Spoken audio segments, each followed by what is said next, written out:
Hello বন্ধুরা, good morning. তোমরা সবাই কেমন আছো? শর্মিষ্ঠাস ব্লগ চ্যানেলে তোমাদেরকে অনেক স্বাগতম আর অনেক অনেক ভালোবাসা রইল। তো দেখো, আজকে কিন্তু চারিদিকে বেশ পরিষ্কার হয়ে গেছে। আর দেখো, ফুল কিন্তু শেষের দিকে। ফুল এখন যে দুই একটা আছে, পুজো হয়ে যাচ্ছে, কিন্তু বেশি দিন আর ফুটবে না। আর এদিকে দেখো, আমার গাছে, আমার কমলা লেবু গাছে কি সুন্দর কমলা লেবু ধরেছে, দেখেছো? এই লেবুগুলো কিন্তু বেশ বড় বড় হয়েছে, জানো তো। কিন্তু এতটাই টক, তুমি মুখেই দিতে পারবে না। কিন্তু দেখতে কিন্তু দারুণ, আর গন্ধটাও কিন্তু দারুণ সুন্দর, জানো তো। গাছে দেখো ফুল ফুটে আছে, তো তাও কিন্তু গন্ধ বেরিয়েছে দারুণ।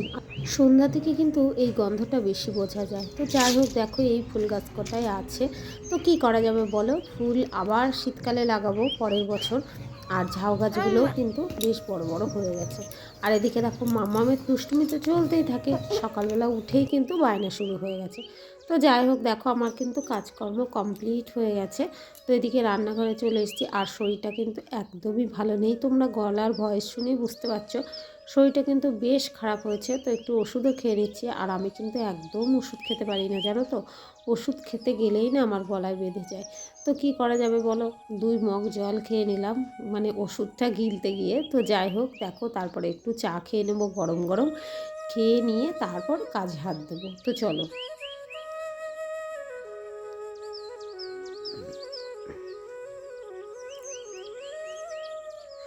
তো গলায় যেহেতু ব্যথা হয়েছে, জানো তো, তো চাটা কিন্তু বেশ ভালোই লাগছিল। কারণ গরম গরম চা গলায় গিয়ে সেক লাগছিল, বেশ গলাটা ভালো লাগছিল। আর গলায় কিন্তু ব্যথা, ঠান্ডা, সর্দি কাশি, এই সময়টা, এই ওয়েদারটা কিন্তু একদমই ভালো নয়, জানো তো। ওই হালকা হালকা ঠান্ডা, তো এই ঠান্ডায় না দেখবে বেশি মোটা কিছু গায়েও দেওয়া যায় না। আর গায়ে না দিলে বাইরে বেরিয়ে যখনই তুমি কুয়াশার মধ্যে কাজ করবে না, তখনই কিন্তু তোমার ঠান্ডাটা লেগে যাবে। এখন না প্রতিটা মানুষেরই না ঠান্ডা ধরে গেছে, জানো তো। ঠান্ডা লেগে গেছে, আমাদের বাড়িতে ছেলে মেয়ে সবারই ঠান্ডা লেগেছিল। তো আমি ভাবলাম যাই হোক, আমার লাগবে না, কিন্তু শেষে দেখলাম আমারও ঠান্ডা জ্বর এইগুলো শুরু হয়ে গেল। তো কী করা যাবে বলো, কিছু করার নেই, ওষুধ খাচ্ছি, ঠিক হয়ে যাবে। তো চলো, ভাতটাও দেখো এদিকে বসিয়ে দিয়েছি, আর চা খাওয়া তো আমার কমপ্লিট হয়ে গেছে। তো চলো কাজগুলো গুছিয়ে নিই।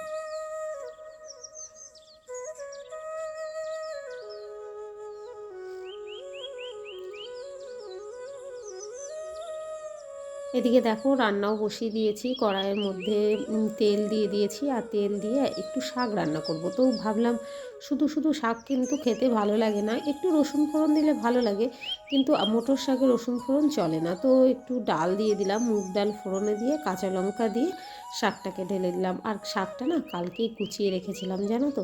দেখবে আগের দিন রাতে যদি তুমি শাকটা কুচিয়ে রাখো, কিংবা বাঁধাকপি বলো, যে কোনো সবজি যদি আগের দিন রাত্রে কেটে রাখো, তো পরের দিন কিন্তু ঝটপট করে সেই রান্নাটা তুমি কমপ্লিট করে ফেলতে পারবে। তো দেখো, শাকটা আমি কালকে রাত্রে পরিষ্কার করে ধুয়ে কেটে বেছে রেখে দিয়েছিলাম। তো আজকে কিন্তু আমার রান্নাটা খুব তাড়াতাড়ি হয়ে গেল। আর শাক খেতে কিন্তু আমি খুব ভালোবাসি, জানো তো। বিশেষ করে এই ডাল ফোড়ন দিয়ে দারুণ লাগে, কিন্তু তোমরা একবার করে দেখো, খুব সুন্দর লাগে খেতে।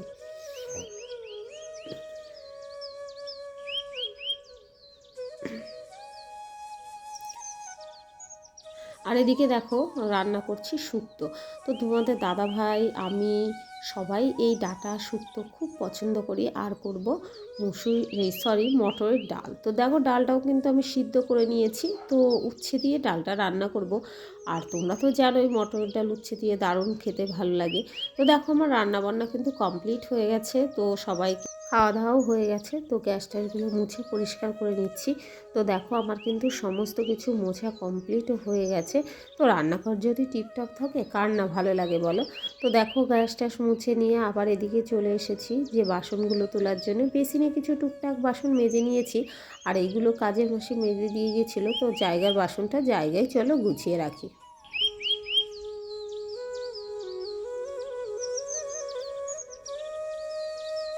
তো দেখো, শরীরটা ভালো নেই, তবুও কিন্তু বসে থাকারও জো নেই, একটার পর একটা কাজ লেগেই আছে লেগেই আছে। তো কী করা যাবে, চলো ঝটপট করে কাজগুলো কমপ্লিট করে নিই। গুড ইভিনিং বন্ধুরা। তো দেখো সন্ধ্যাবেলায় চলে এসেছি, খেয়ে দিয়ে না দুপুরবেলায় আর ভালো লাগছিল না, একটু রেস্ট নিয়ে নিয়েছিলাম। তো দেখো সন্ধ্যাবেলায় এসে আবার সবার জন্য একটু কফি করে নিলাম আর আমার জন্য একটু আদা দিয়ে লিকার চা। আর এদিকে দেখো পাস্তা করতে হবে, মেয়ের বায়না হয়েছে। আর আজকে না আমাদের না একটা বিয়ে বাড়ি আছে, তো আমরা তো বিয়ে বাড়ি যাবো, মাম্মামকে নিয়ে যাব না, কারণ মাম্মামের তো কয়দিন আগেই জ্বর ঠান্ডা সর্দি কাশি হয়েছিল। তো আবার যদি বেশি হয় ওই জন্যে না মাম্মামকে নিয়ে যাব না। তো এদিকে দেখো আমার কিন্তু পাস্তা রান্না মোটামুটি হয়ে গেছে। মাম্মাম খুব বায়না করছে জানো তো পাস্তা খাওয়ার জন্য, ও খুব পছন্দও করে এই মেনুটা। তো ওকে একটু করে দিই, যেহেতু বিয়ে বাড়িতে যাবে না আর সবাই খাবে একটু একটু করে। তো দেখো পাস্তাটা কিন্তু দেখতে দারুণ হয়েছে। তো পাস্তাটা খেতেও কিন্তু দারুণ টেস্টি হয়েছিল। তো যাই হোক চলো এগুলো করে নিয়ে গুছিয়ে আবার বিয়ে বাড়ির জন্য রেডি হতে হবে।